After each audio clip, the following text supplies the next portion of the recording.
Welcome to our ANNO 1404 series of tutorials. This first tutorial covers information on the civilization levels and ascension rights direct from executive producer Christopher Schmitz and lead game designer Dirk Riegert at Related Designs in Mainz.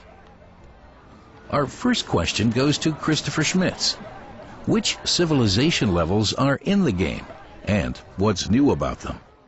In ANNO 1404 we have the 4 civilization levels. We start with the peasants. When you enter the game, and very quickly you can go up to the citizens, then to the patricians. In the end you have the noblemen, where you can build the imperial cathedral.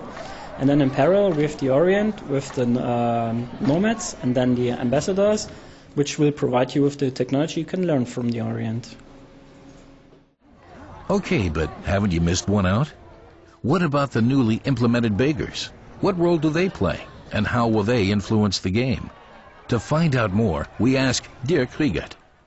The beggars are a special civilization level. The player has no direct control over the beggars, but as the city becomes bigger and bigger, more and more beggars will arrive with ships and try to enter the city. The player has the possibility to reject the beggars, then they will become outlaws, and the player has to fight them as they attack his building sites.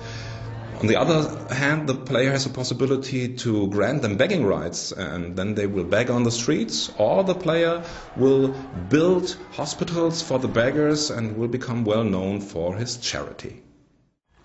And last but not least, what does one have to know about ascension rights?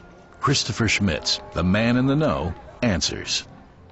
In ANNO 1404 we have introduced a new system we called ascension rights, because in ANNO 1701 we had a problem that we had a lot of islands with a lot of houses that were all on the topmost civilization level, which was looking very artificial. In ANNO 1404 we wanted to have a city look that looks very naturalistic. That means in the middle of the city you would have the nobleman houses, and the outskirts you would have the houses of the peasants.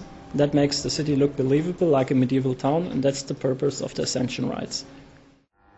Not everyone can be a nobleman, but you don't need noble status to see our next tutorial. See you next time.